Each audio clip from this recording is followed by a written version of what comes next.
दो भिखारी और उदार राजा की कथा। एक नगर में दो भिखारी रहते थे। वे प्रतिदिन महल के द्वार पर जाकर भीख मांगते और अपनी जीविका चलाते। राजा बहुत उदार और दयालु था, इसलिए दोनों को प्रतिदिन भरपेट भोजन और कुछ दान अवश्य मिलता। इन दोनों भिखारियों में से एक हर बार दान पाकर परमात्मा का धन्यवाद करता और कहता, यह सब प्रभु की कृपा है, वही पालनहार है। दूसरा भिखारी हर बार दान पाकर राजा का धन्यवाद करता और कहता, सब कुछ राजा की दया से मिल रहा है, वही हमारा पालन करता है। राजा ने दोनों की बातें सुनी और निश्चय किया कि वह इनकी कृतज्ञता की परीक्षा लेगा।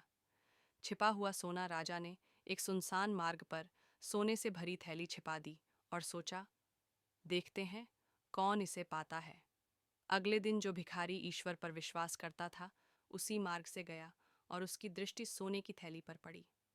उसने उसे उठाकर अपनी किस्मत पर प्रभु का धन्यवाद किया। लेकिन दूसरा भिखारी, जो केवल राजा पर निर्भर रहता था, उसी रास्ते से होकर गया, परंतु वह ध्यान ही न दे पाया और सोना बिना पाए लौट गया। इस प्रकार साबित हुआ कि सच्चा पालनहार ईश्वर ही है, न कि केवल मनुष्य। चांदी से भरी कद्दू राजा ने एक दिन छोटे भिखारी को बुलाकर एक बड़ा कद्दू उपहार में दिया।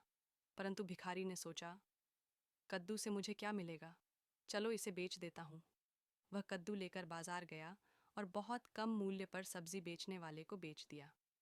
उसी दिन बड़ा भिखारी, जो ईश्वर पर भरोसा रखता था, उसी सब्जी वाले के पास पहुंचा। सब्जी वाला कद्दू काट रहा था कि भीतर से चांदी के सिक्के निकल पड़े।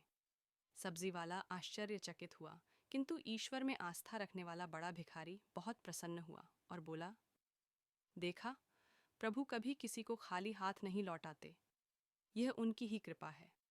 शिक्षा यह कथा हमें सिखाती है कि सच्चा पालनहार और दाता केवल भगवान है।